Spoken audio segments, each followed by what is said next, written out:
Hi friends, I'm Katie Brinkley and you're listening to Rocky Mountain Marketing. This podcast is all about helping Colorado-based small business owners, entrepreneurs, realtors, and professionals discover the strategies and systems that take their marketing to all new heights. Let's dive into today's episode.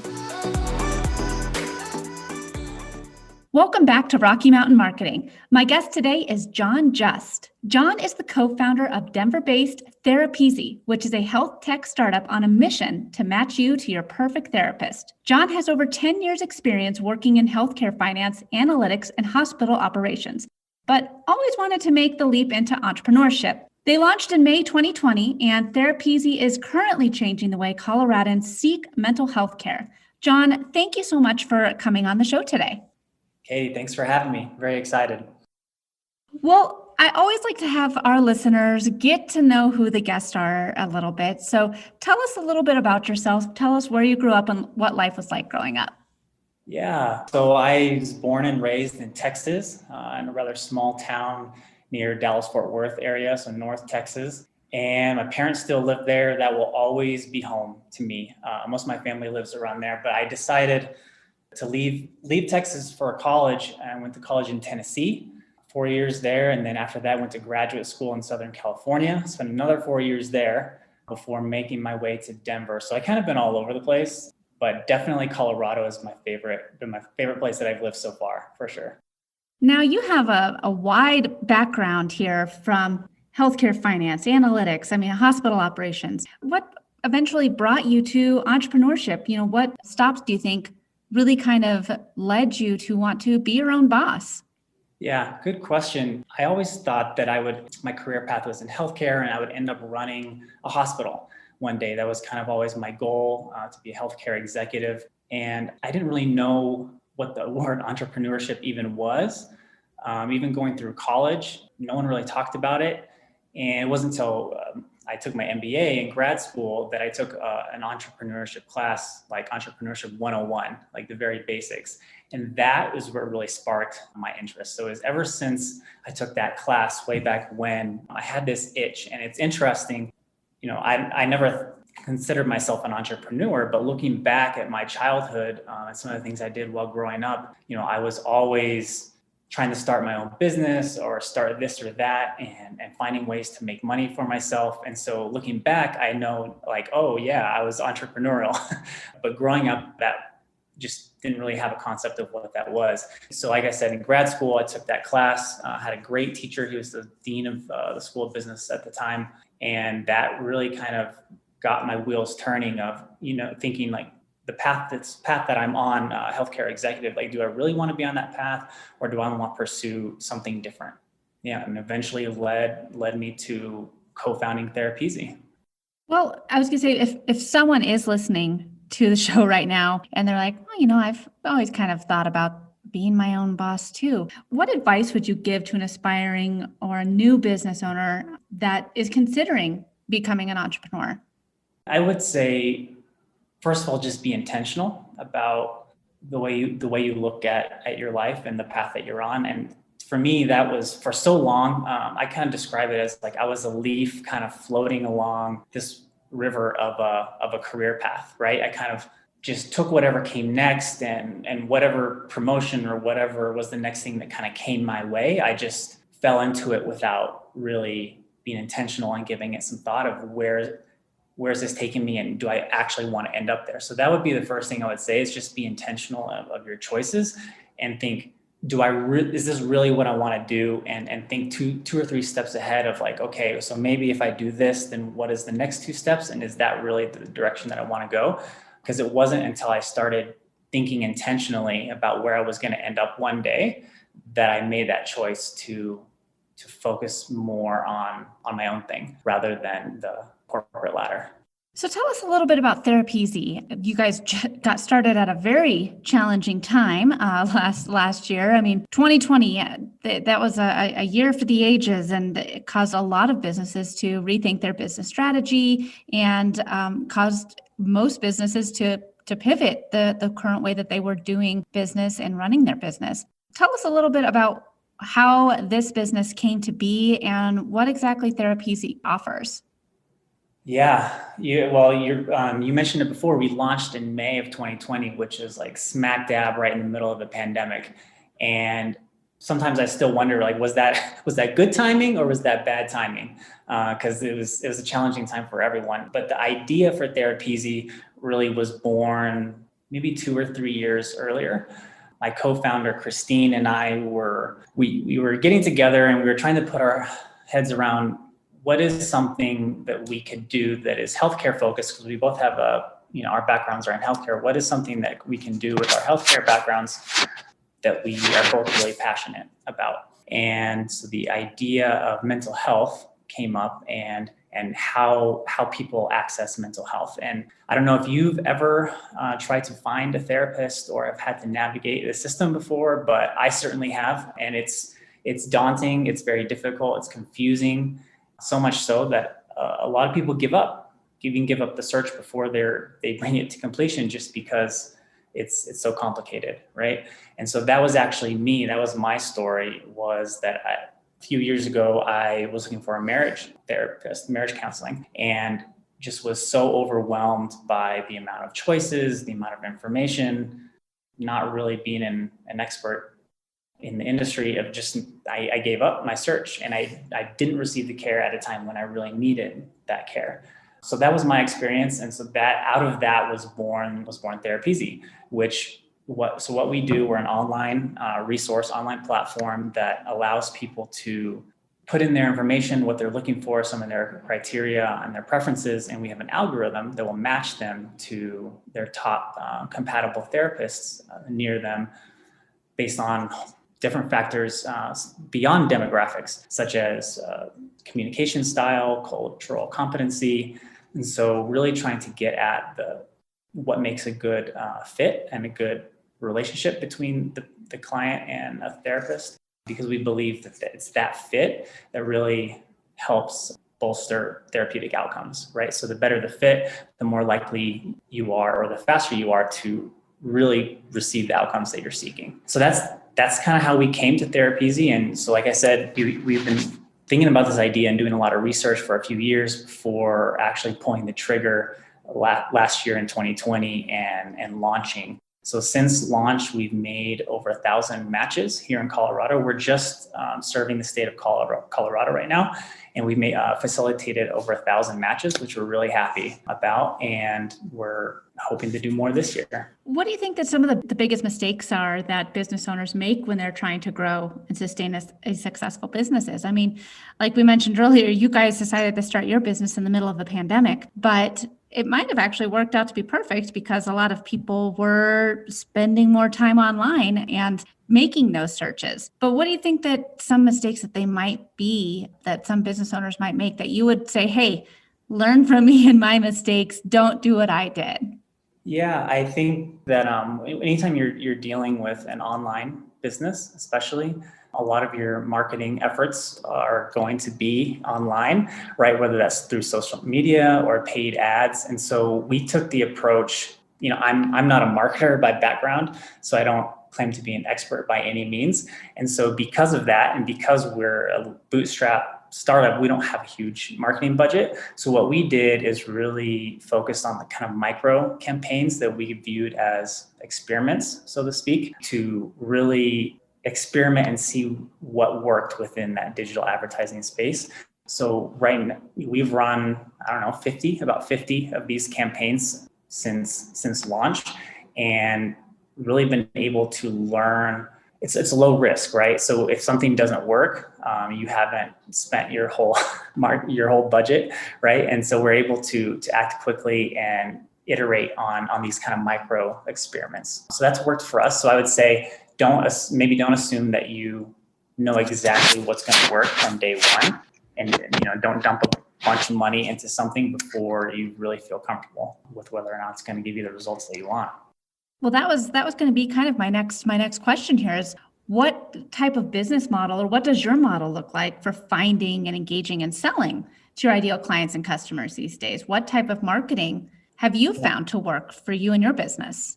Yeah, so we're somewhat unique business in that we're our marketplace, an online marketplace. It's two-sided. Where on one side we have therapists and counselors on the platform, and on the other side we have people coming on seeking care, right? And we play that matchmaker. And so from the very beginning, any sort of two-sided marketplace is kind of like the chicken and egg problem at first of how do you attract one side without the other, right? And so for us, it's been rather unique on the provider side. So for the therapists and counselors, they're easy to find, right? We know who they are. Their license information is published publicly on the state website. So we can find those individuals, that usually have a good online presence already. But the other side of someone seeking mental health care, that could be any of us, right? That could be anyone, really, especially after last year when we've seen anxiety rates increase and depression rates increase. And so how do you target someone who could be any of us and really, a lot of us? So that's kind of been our challenge.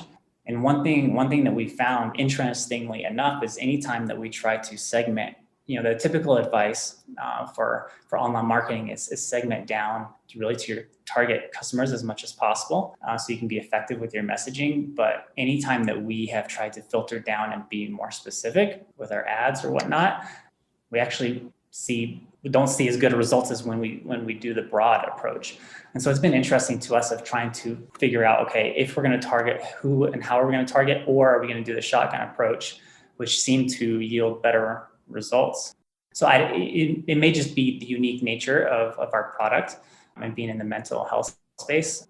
But yeah, that's what we've seen so far. Social media has worked quite well for us. Definitely Instagram, probably better than Facebook. But when you think of someone who is searching for a therapist, usually the first place they're going to go is a search engine such as Google, most likely. And so it's been easier to find people that way rather than just, hey, I'm scrolling through Instagram and maybe I see an ad. I'm not necessarily looking for a therapist at the time versus when I'm using keywords and searching for a therapist. I'm glad that you brought up the different types of Google versus Instagram versus Facebook. And I'd love to just dive into that a little bit more with the different strategies you've used on each of them. Because like you said, on Google, most likely they're actually searching for your product. Whereas on Instagram, they could be scrolling through and all of a sudden it just pops up into their feed. Are you finding with your social media strategy, at least, that using video or graphics, or what kind of imagery are you finding that you are having the most success with on your social media ads? Yeah, good question. And so one of the first things that we tried on Instagram was more of a plain, a solid color background with text, because we thought that would stand out more in a feed that has a lot of photos, a lot of images. And so if someone's scrolling, it might catch their attention more just because of the mere fact that it actually stands out in the feed. And so we actually had quite early success on Instagram using that kind of solid color with text call to action type of ad versus a photo or some sort of animation. Yeah, and I think that too, knowing what platform you're doing the ads for. Now, if you wanted to have an ad like that on Google, it probably wouldn't, because you can have, on Facebook, it probably wouldn't stand out the same way as it did, like you said, on Instagram.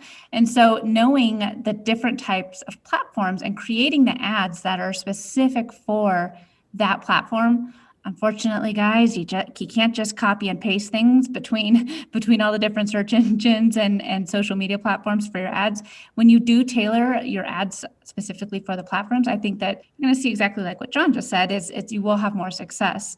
Now, with Google is a behemoth and trying to find those right keywords and SEO and making sure that people stand out that your stuff does stand out from a very crowded spot there on Google. So how have you found success for your Google strategy versus your social? Good question. I think when you're right, it's very crowded. Google's very crowded. And so there are a lot of private practices that also kick out their own Google ads. So if you're in Denver, for example, and you search therapist in Denver, you're going to get a whole host of different services, right? You're going to get sites like Better Health that maybe offer like online services, online telehealth services. You're going to get the private practices themselves who are marketing them or their groups. So the one thing that we are really trying to make ourselves stand out on is saving people time. Basically, skipping the search and let us match you immediately is kind of the messaging that has worked well for us or worked best for us so far. But you're right, Google is very crowded and can get very expensive as well. But that's definitely find what's unique about your business and highlight that, because if we were just marketing ourselves as another place to find therapy, we wouldn't necessarily stand out. But when someone sees, oh, I don't have to browse through 100 profiles, I can get just match me, that helps us stick out. Yeah, I think that's, I love it. Say, you have to browse for profiles. And I instantly thought of a dating site. So I think it's a great strategy of basically, it's kind of like an eHarmony, but for therapists and people searching for therapists. So it's a great concept for sure. Now, one passion that so many business owners and entrepreneurs have is to build a business around their lifestyle and not the other way around. How has that played out in your story and your approach to running your business these days? Yeah, that's an interesting thing, because you're right. That is an advantage of running your own thing, that you can kind of dictate your lifestyle and what that means. And I left my full-time job, actually a year ago to the day, really. And so that, you think, well, I'm going to have more time to do what I want to do and more flexibility, but oftentimes you end up working more. I've found as an entrepreneur, especially when you're trying to grow something from nothing. And so I think, I know that I definitely work more now than I did in my corporate job, but it's less work because, like you said, you're working on your passion, so it doesn't always feel like work. And so really it comes down to you as an individual and what does work mean to you, and what does flexibility mean to you? So I don't know. I find that I end up spending probably more hours working now than I did even before.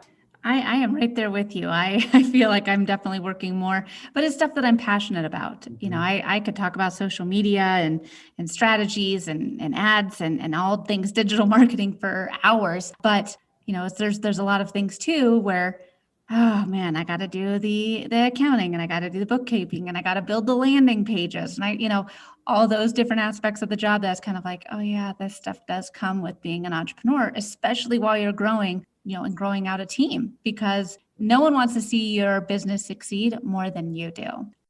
So yeah, I'm right there with you with putting in the extra hours, but it's all worth it because it's something that we are passionate about. So Sure. What is one of the best pieces of advice that you've ever received, and how has that impacted your business or your life? That's a good question. I don't know. I don't know maybe quite how to answer that. That's okay. We can move along. Yeah. Well, now, before we finish up, is there anything else that I didn't ask you about during today's discussion that you think is important to share with an entrepreneur or someone that's just starting out, or just a bit of advice that you wish someone would have given you when you started your journey?